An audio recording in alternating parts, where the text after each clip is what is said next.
नमस्ते अनि स्वागत छ कार्यक्रम मेरो डाक्टरमा। विभिन्न स्वास्थ्य सम्बन्धी छलफल गर्ने क्रममा आज हामी यस कार्यक्रममा थाइरोइडको विषयमा छलफल गर्नेछौँ।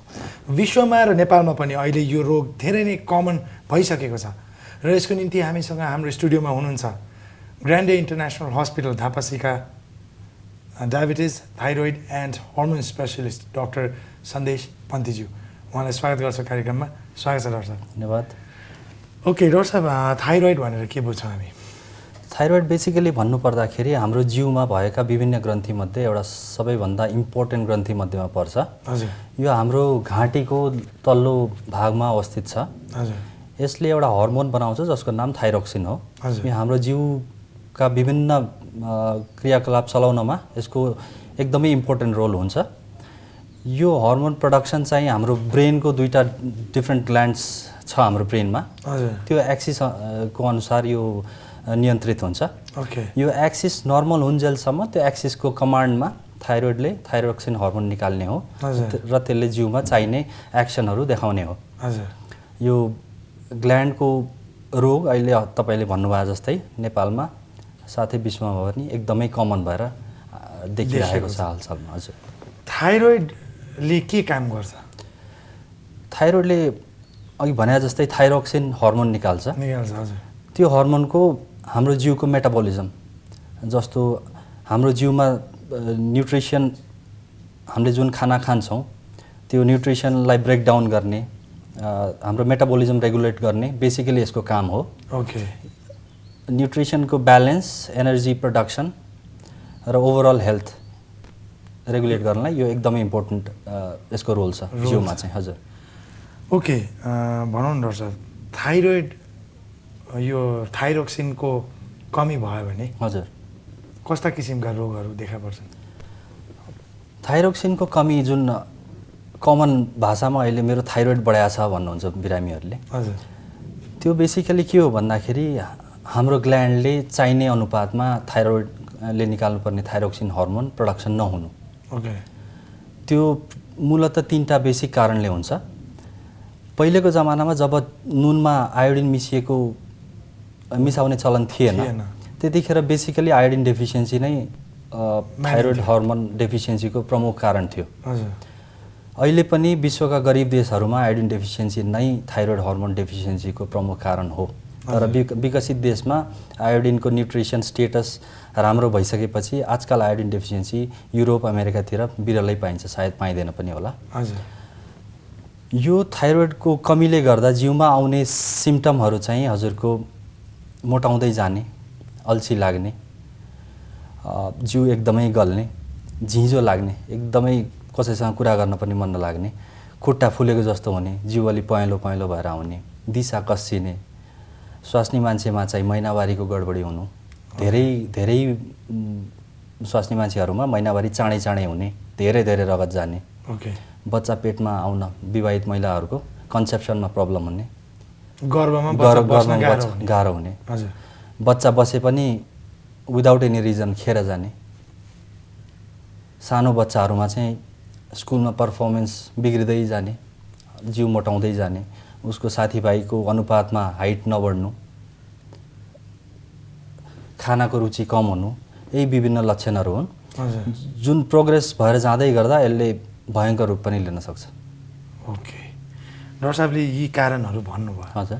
बच्चाबाट सुरु गरौँ अब। बच्चामा थाइरोइडले दिने लक्षणहरू त अघि भनिहाल्नु। हजुर। कस्तो किसिमको रोग लाग्न सक्छ? अब यसलाई बेसिकली भाग गर्दाखेरि गर्भावस्थामै भएको बच्चाको थाइरोइड हर्मोन डेफिसियन्सीको लक्षण एक प्रकारको, जन्मिसकेको बच्चा 3 वर्ष माथिका बच्चाहरूको अर्को प्रकारको र एडल्टहरूको अर्को प्रकारको। गर्भावस्थामा बच्चा हुँदाखेरि बच्चा चाहिँ आमाकै रगतबाट जाने थाइरोइड हर्मोनमाथि निर्भर हुन्छ। ओके। बच्चाको ब्रेन डेभलपमेन्टमा थाइरोइड हर्मोनको एउटा प्रमुख भूमिका छ। ओके। गर्भावस्थामै कुनै कारणले थाइरोइड हर्मोनको डेफिसियन्सी आमालाई छ भने बच्चाको ग्ल्यान्ड त्यतिखेर एक्टिभ नहुनुको कारणले गर्दाखेरि त्यो डेफिसियन्सीले, त्यो थाइरोइड हर्मोनको कमीले उसको डेभलपमेन्टमा ठुलो असर पार्छ। ओके। प्रमुख उसको ब्रेन डेभलपमेन्ट हुँदैन। उसको बच्चाको जुन तौल आउनुपर्ने हो, जुन कार्डियक एक्टिभिटी आउनुपर्ने हो, जुन बनावट शरीरको आउनुपर्ने हो गर्भावस्थामा हुँदाखेरि त्यो राम्रोसँग आउँदैन। टाउकोमा, मुटुमा हुने गर्भ त्यो जन्मिँदैखेरि हुने खराबीहरू त्यतिखेर सुरु हुन पनि सक्छ। जन्मिँदाखेरि लेबर आमाको 9 महिना नपुगिकन चाँडो हुने प्रिटर्म डेलिभरी भन्छौँ त्यसलाई। एक्ज्याक्टली। बच्चा चाहिँ लो बर्थ वेटको हुने, हजुर, जन्मिँदा नरुने, जन्मिने बित्तिकै जन्डिस हुने धेरै लामो समयसम्म, ओके, नाइटो सुन्निएको जस्तो देखिने, हेर्दाखेरि बच्चा नर्मल जस्तो नदेखिने, टाउको अलिकति तल टाउको हड्डी र फेसको फिचरहरू अलि नमिलेको देखिने, दुध आमाको चुस्न नसक्ने, ओके, एकदम लत्याकलुतुक परेको, जिउ छाम्दा चिसो। अब जुन जन्मेको बच्चा सानो बच्चाले दिनमा 8 देखि 10 चोटि दिशा गर्छ भने उसको दिशै नहुने 2-3 दिनसम्म, ओके, दिशा हुँदा पनि गोटा गोटा कसिएको दिशा हुने, यी सबै समस्या हुन्छन्। अरू बच्चा जस्तो टाठो नहुने। हजुर। अब त्यो डेफिसियन्सी त्यतिखेर यो भइसक्नु भनेको उसको एउटा पर्मानेन्ट न्युरोलोजिकल ड्यामेज भइसक्यो जस्तो स्टेजमा त्यो बच्चा चाहिँ पुग्छ। यही कारणले विदेशमा अहिले प्रेग्नेन्सीमा जानुभन्दा अगाडि महिलाहरू, उहाँ त प्लान्ड प्रेग्नेन्सी हुन्छ, अब म गर्भ लिन्छु भनेर मात्रै लिन्छन् उहाँहरूले, थाइरोइड स्क्रिनिङ अहिले युनिभर्सल गरिदिएका छन्, सबैले गर्नै पर्ने। हाम्रो पनि हुन्छ। हाम्रोमा चाहिँ अहिले युनिभर्सली थाइरोइड स्क्रिनिङको प्रोग्राम सुरु भएको छैन। हाई इन्डेक्स अफ सस्पिसन, कसलाई थाइरोइडको रोग हुनसक्छ भन्ने त्यो सोच डाक्टरहरूलाई भएपछि चाहिँ उहाँहरूलाई सेलेक्टिभली टेस्ट गर्ने चाहिँ सुरु भएको छ कुनै हदसम्म। हजुर। तर युनिभर्सली त्यो चाहिँ सुरु भएको छैन। गराउनुपर्छ नेपालमा? गराउनुपर्छ, जरुरी छ, जरुरी छ। भनेपछि कुनै पनि अस्पतालले अहिले नेपालमा भनौँ न, विशेष गरी गर्भवती महिला अब बच्चा जन्मिने समय आयो भनेर अथवा कन्सिभ गर्छु भनेर डक्टरलाई कन्सल्ट गर्नु जान्छ भने थाइरोइड टेस्ट गराउनु धेरै जरुरी छ, एकदमै जरुरी भयो। एकदमै जरुरी छ। जस्तो थाइरोइड भेट्यो हजुर एउटा महिलालाई, ऊ चाहिँ अब उसले कन्सिभ गर्ने प्लान गर्यो, हजुर, थाइरोइडको औषधि पहिल्यै खाइरहेछ भने हजुर, त्यो प्रेग्नेन्सीको टर्ममा पिरियडमा त्यो थाइरोइडको औषधि रोक्नुपर्छ कि पर्दैन? यो एकदमै इम्पोर्टेन्ट क्वेसन हो हजुरको। हाम्रोमा मिसकन्सेप्सन, नराम्रो सोचाइ एउटा के छ भन्दाखेरि प्रेग्नेन्सीमा गर्भमा बच्चा आइसकेपछि औषधि खाँदा बच्चालाई असर गर्छ, यो एकदमै ठिक कुरा हो। प्रेग्नेन्सीमा खान हुने नहुने औषधिको साइन्टिफिक क्याटेगराइजेसन भइसकेको छ। तर अब अघि मैले भनेको जस्तै बच्चाको थाइरोक्सिन सप्लाई चाहिँ आमाबाट हुन्छ। नर्मल एउटा स्वास्नी मान्छेको उनी प्रेग्नेन्ट भइसकेपछि उहाँको नेचुरली उहाँको थाइरोइडले धेरै हर्मोन प्रड्युस गर्न सुरु गर्छ, किनभने उहाँको बच्चालाई दिनु पर्यो। हजुर। अब उहाँको पहिलेबाटै थाइरोइड हर्मोन डेफिसियन्सी छ जसको लागि उहाँले औषधि खाइरहनु भएको छ। अब त्यो औषधि बन्द गर्ने बित्तिकै त उहाँको जिउलाई चाहिने हर्मोन एक त नपुग्ने भयो, बच्चालाई सप्लाई गर्न त कुरै आएन। त्यसै भएर अमेरिकन थाइरोइड एसोसिएसनको रिकमेन्डेसन के छ भन्दाखेरि प्रेग्नेन्सीमा जानु अगाडि टेस्ट गर्ने र प्रेग्नेन्सीमा जानु अगाडि थाइरोइड हर्मोन यति लेभल भए सेफ छ भनेर औषधि एडजस्टमेन्ट गरेपछि मात्रै गर्भनिरोधक पद्धति बन्द गर्ने। ओके। यदि त्यो गर्न सकिएन भने औषधि कुनै पनि हालतमा बन्द नगर्ने। प्रेग्नेन्सी भइहाल्यो भने कन्फर्म गर्ने, सकिन्छ भने तुरन्त डाक्टर कहाँ जाने, सकिँदैन भने उहाँहरूको रिकमेन्डेसन अनुसार थाइरोक्सिनको डोज 33%ले बढाउने भन्नुभएको छ, प्रतिदिनको डोज बढाउने। ओके। बन्द गर्न त यहाँ सवालै उठ्दैन, किनभने गर्भावस्थादेखि बच्चालाई थाइरोइड हर्मोन डेफिसियन्सी भयो भने एउटा बुद्धि नभएको अनहेल्दी बच्चा जन्मिन्छ। यदि जन्मी पनि हाल्यो भने गर्भमै खेर गएन भने जुन चाहिँ परिवारलाई, सोसाइटीलाई र सारा देशलाई नै एक प्रकारको भार हुन जान्छ र त्यो फ्यामिलीले, बच्चाले त दुःख पाउँछ, होल फ्यामिलीले दुःख पायो। हजुर हजुर। ओके। अब हामी भनौँ न जन्मिसकेको बच्चातिर छौँ, गर्भ अवस्थामा भएको बच्चाको त कुरा गऱ्यौँ। हजुर। जन्मिसकेको बच्चामा के कस्तो प्रब्लम देखिन्छ? अब अघि मैले भर्खर जन्मिँदैखेरि पेटभित्रैबाट थाइरोइड हर्मोन डेफिसियन्सी छ भने कस्तो लक्षण हुन्छ भनेर संक्षेपमा त भनिहालेँ। अब अलि ठुलो बच्चाको कुरा गर्नुपर्दाखेरि चाहिँ स्कुल पर्फर्मेन्स बिग्रिँदै जानु, पढाइमा पहिले फर्स्ट सेकेन्ड थर्ड भइरहेको बच्चा अब पढ्दै नपढ्ने, स्कुलको र्याङ्क बिस्तारै घट्दै जाने, अल्छी गर्ने, उसको जेनरल अब बच्चाको इन्टेलिजेन्स त डे टु डे लाइफमा बुवा आमाले एसेस गर्न सकिहाल्छन् होइन, उसको बाठोपन कति छ त्यो बिस्तारै खस्किँदै जानु, जिउ अलि मोटो हुँदै जानु, त्यही दिशा कस्सिने, छाला खस्रो हुने, स्वर अलिअलि धोत्रो हुने, कपाल झर्ने, समस्या हुन्छ। बच्चा अलि ठुलो भइसक्यो भनौँ न 9 वर्ष 10 वर्ष चान्चुन पुगेपछि चाहिँ हाम्रो केटीहरूमा चाहिँ महिनावारी टाइममा सुरु नहुने, जेनरली हाम्रो 9 to 11 इयर्समा केटी मान्छेको महिनावारी सुरु हुन्छ। ओके। सेक्सुअल मेचुरेसनको इन्डेक्समा त्यो लेभलमा पुग्न थाल्छन्, त्यो ढिलो हुने। 11 पछि हुने। हजुर 11 पछि हुने, कसैको 13 14 15 मा। हजुर छोरा मान्छेको पनि त्यही हो। हजुर अब 10 11 12 पुग्दाखेरि स्वर धोत्रिँदै आउने, अलिअलि दारीजुङ्गा आउन थाल्ने, हजुर सेक्सुअल मेचुरेसन बढ्ने, यो पद्धतिहरू चाहिँ ढिलो हुँदै जाने। ओके। यो सबै कुरा चाहिँ थाइरोइडसँग डाइरेक्टली रिलेटेड छ। रिलेटेड छ, एकदमै डाइरेक्टली रिलेटेड छ। कुनै बच्चा गर्भावस्थामै थाइरोइड डिफिसियन्सी भयो, उसको ब्रेन डेभलप राम्रोसँग भएन, हजुर, पछि उसलाई थाइरोक्सिन दिएर उसको ब्रेन बिस्तारै डेभलप गराउने चान्सेस के छ? अब जुन बच्चाको पुरै गर्भावस्थामा थाइरोइड हर्मोनको एब्सोल्युट डेफिसियन्सी भयो र जन्मिँदाखेरि त्यस्तो बच्चालाई हामीले क्रेटिन भन्छौँ, त्यो सिन्ड्रोमलाई क्रेटिनिजम भनिन्छ। त्यो बच्चाको जुन प्रमुख न्युरोलोजिकल डेभलपमेन्ट आमाको पेटमा आएको 2 महिनादेखि जन्मेको 2 वर्षसम्म हुने न्युरोलोजिकल डेभलपमेन्ट हुन्छ। त्यसमा एउटा नराम्रो धक्का त लागि नै सक्यो। हजुर। अब जन्मेपछि थाइरोक्सिन रिप्लेसमेन्ट दिनै पर्छ, तर त्यसले उहाँलाई अरू नर्मल बच्चाको स्टेटसमा उहाँको ब्रेन डेभलपमेन्ट पुर्याउँछ भन्ने चान्सेस चाहिँ कम छ। हजुर, पुर्याउन सक्छ पनि, सक्ला, तर अनलाइकली धेरै कम छ। धेरै कम छ। नेचुरली भएको र अननेचुरल भएको फरक परि नै हाल्छ। किनभने गर्भावस्थाको त्यो लामो 9 महिनाको समय, हजुर, जहाँ सबै अङ्ग डेभलप हुँदैछन्, त्यतिखेर नै जुन चाहिने प्रमुख तत्त्वको डेफिसियन्सीले गर्दा ब्रेन डेभलपमेन्ट भएन, त्यो चाहिँ जन्मेपछि थपथाप थाइरोक्सिनले पुरानै अवस्थामा लैजाने चान्सेस चाहिँ कम छ। म चाहिँ कम देख्छु। हजुर। अब अलिकता मेच्योरमा जाउँ, हजुर, अडल्टमा जाउँ, हजुर, के कस्तो समस्या देखा पर्छ? समस्या इन जेनरल यस्तै नै हो। जस्तो मोटाउने मात्रै हो कि दुब्लाउने पनि छ? अब अहिले चाहिँ हाम्रो आलोचना चाहिँ थाइरोइड हर्मोनको कमी भइरहेछ, त्यसमा चाहिँ जेनरली मान्छे मोटाउँछन्। अब कहिलेकाहीँ अर्को थाइरोइडको अर्को खालको रोग भनेको यो ग्ल्यान्डले चाहिँ चाहिने भन्दा धेरै हर्मोन तयारी गरिदिने, त्यसमा ठ्याक्कै झन्डै उल्टो सिम्टम एन्ड साइन लिएर बिरामीहरू आउनुहुन्छ। त्यसमा चाहिँ दुब्लाउने, खाना भोक एकदम लाग्ने, खाना खाँदै पनि वेट लस भइराख्ने, एकदमै आत्तिएको जस्तो लाग्ने, मुटु ढुकढुक गर्ने, राति त्यही ढुकढुकको कारणले निन्द्रा नलाग्ने, पसिना जिउमा आउने, हात थर काम्न थाल्ने, दिशा राम्रै हुन्छ तर दिनमा 3 चोटि 4 चोटि जानुपर्ने, यी सबै समस्या हुन्छन्। हाइपर एक्टिभ पनि हुन्छ? हो, एकदमै हाइपर एक्टिभ हुन्छन्।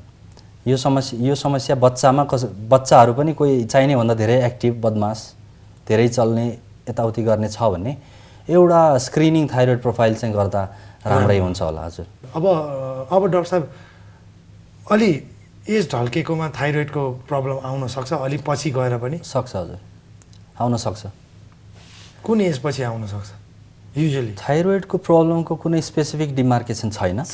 यो जेनरली आयोडिन डेफिसियन्सीले हुने थाइरोइड डिजअर्डर त जसलाई पनि जतिखेर पनि सुरु हुन सक्ने भयो। हजुर। अर्को चाहिँ हाम्रो एउटा मेजर बल्क चाहिँ अटोइम्युन थाइरोइड डिजअर्डर हो। यो चाहिँ हाम्रो शरीरको रोग प्रतिरोधात्मक शक्ति जुन हुन्छ, इम्युनिटी भन्छौँ, त्यसैले थाइरोइड ग्ल्यान्डलाई एट्याक गरेर ग्ल्यान्डलाई डिस्ट्रोय गरिदिने हो। ओके। त्यो अटोइम्युन डिजअर्डर चाहिँ जेनरली 20 देखि 40 भित्र नै सुरु हुन्छ र यो महिलाहरूमा पुरुषभन्दा धेरै कमन छ, तर पुरुषलाई हुँदैन भन्ने चाहिँ होइन। महिलालाई किन हुन्छ यो? महिलालाई अटोइम्युन डिजअर्डर जुन भने नि शरीरको रोग प्रतिरोधात्मक शक्तिको उल्टोपाल्टो कामले हुने रोगहरू सबै नै महिलामा बेसिकली नि धेरै नै छ। अब यसको रिजन एक्सप्लेन छैन। त ओके। थाइरोइडको कमीले, थाइरोक्सिनको कमीले चाहिँ मेजर अर्गन्सहरू शरीरका कुन शरीरको अङ्गलाई छुन सक्छ? त्यसले कस्ता किसिमको असर पार्न सक्छ? थाइरोइड हर्मोनको कमीले अब एक त ब्रेन डेभलपमेन्ट कुरा भइहाल्यो, अर्को चाहिँ हाम्रो मुटुको रोग थाइरोइड हर्मोनको कमी भएको बिरामीमा धेरै देखिया छ। ओके। थाइरोइड हर्मोनको कमीले कोलेस्ट्रोलको मात्रा बढाउँछ, जसले मुटुमा रक्त सञ्चार हुने नलीहरू सानो बनाइदिन्छ। ओके। र हार्टको प्रब्लम चाहिँ बेसिकली धेरै आउँछ। थाइरोक्सिनको अर्को समस्या तपाईँको पाचन प्रक्रियामा हो। हजुर। हर्मोन कमी छ भने पाचन प्रक्रिया दुर्बल हुने र कन्स्टिपेसन, दिशा कस्सिने समस्या र त्यसबाट हुने अरू समस्याहरू त छँदैछन्। मोटोपन बढाउने भयो, जसले गर्दा हड्डी खिने समस्या लङ टर्ममा देखिन सक्छ। हजुर। अब थाइरोइड यो अटोइम्युन जुन स्पेक्ट्रम छ, त्यो थाइरोइड त्यो रोगसँगै अब एउटा ताराको नक्षत्र भने जस्तो उसले तानेर लिएर आउने अर्को 4-5वटा रोगहरू सँगै हुनसक्छ, जसले रगतको कमी, अरू 2-4वटा ग्ल्यान्ड बडीकोलाई एफेक्ट गर्ने, त्यसको हर्मोन त्यो ग्ल्यान्डहरूबाट आउनुपर्ने हर्मोन सेक्रेसन पनि नहुने, कसैलाई सुगरको प्रब्लम देखिने थाइरोइडसँगै पछि गएर हजुर एक सँगै देखिन पनि सक्छ, पछि गएर देखिन पनि सक्छ, कसैलाई क्याल्सियमको प्रब्लम देखिने, यो सबै स्पेक्ट्रम त छँदै नै छ। किडनीलाई असर गर्छ गर्दैन? किडनीलाई चाहिँ थाइरोइडको हर्मोनको किडनीको फङ्सनमा एउटा रोल चाहिँ छ। हाम्रो जिउबाट पानी तथा नुन जुन परिमाणमा पिसाबमा एक्सक्रिट हुन्छ, फालिन्छ, त्यो रेगुलेट गर्ने किडनीले हो र त्यसमा चाहिँ थाइरोइड हर्मोनको एउटा इम्पोर्टेन्ट रोल छ। थाइरोइड हर्मोनको डेफिसियन्सी भएको मान्छेमा जेनरली हामीले रगतमा सोडियमको लेभल चाहिँ अलिक कम नै पाउँछौँ, किनभने फाल्नुपर्ने परिमाणको पानी किडनीले फाल्न सकेका हुँदैन। त्यसै कारणले हजुर थाइरोइडमा क्यान्सर पनि हुन्छ नि होइन सर? हुन्छ हजुर। त्यसको लक्षण के हुनसक्छ?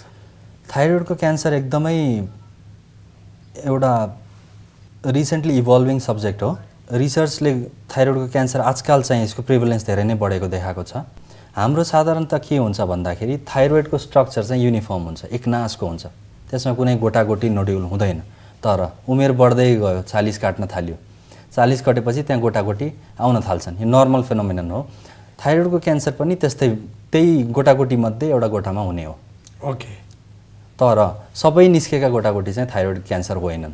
होइन, थाइरोइडमा एउटा गोटागोटी देखियो भन्दैमा थाइरोइड फालिहालौँ, अपरेसन गरिहालौँ भन्ने चाहिँ एकदमै गलत हो। थाइरोइडको क्यान्सर जेनरली चाहिँ सिम्पटम हुँदैन, साइलेन्ट हुन्छ। तर यसको राम्रो पक्ष के छ भन्दाखेरि मेजर थाइरोइडको 3टा क्यान्सर मध्येमा चाहिँ 2टा क्यान्सर चाहिँ छिटै सरिहाल्ने, जिउको अरू भागमा जाने चान्सेस चाहिँ कम छ। ओके।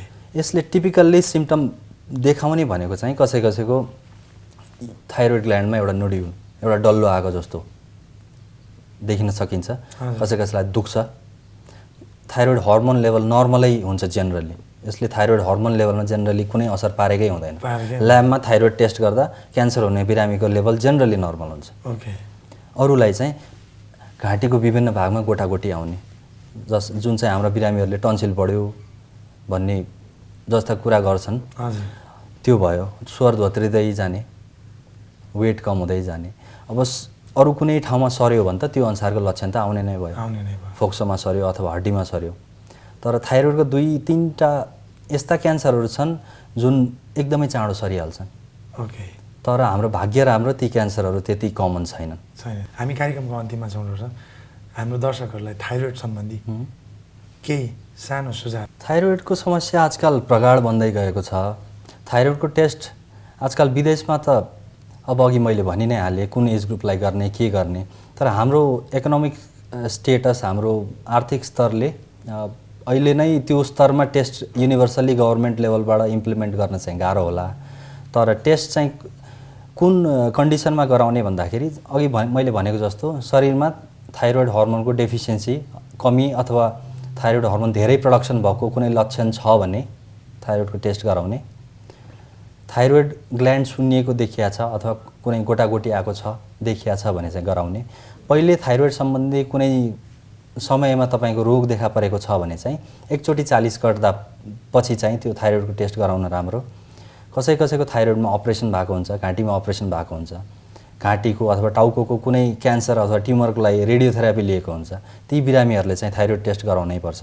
ओके। परिवारमा कसैलाई थाइरोइडको समस्या छ अथवा अघि मैले भनिहालेँ अटोइम्युन डिजअर्डर कुनै खालको छ भने परिवारका अरू मेम्बरहरूले पनि थाइरोइडको टेस्ट गराउँदा एकदमै बुद्धिमानी हुनेछ। एकदम राम्रो हुनेछ। स्टुडियोमा आइदिनु भयो, थाइरोइड सम्बन्धी धेरै जानकारी हामी प्राप्त गऱ्यौँ, धेरै धेरै धन्यवाद। हस्, धन्यवाद। त अर्को हप्ता तपाईँको आफ्नै कार्यक्रम मेरो डक्टरमा अन्य कुनै स्वास्थ्य सम्बन्धी छलफल लिएर उपस्थित हुने नै छौँ। तबसम्मको लागि मेरो डक्टरको सम्पूर्ण युनिट बिदा चाहन्छ। नमस्ते, स्वस्थ रहनुहोला।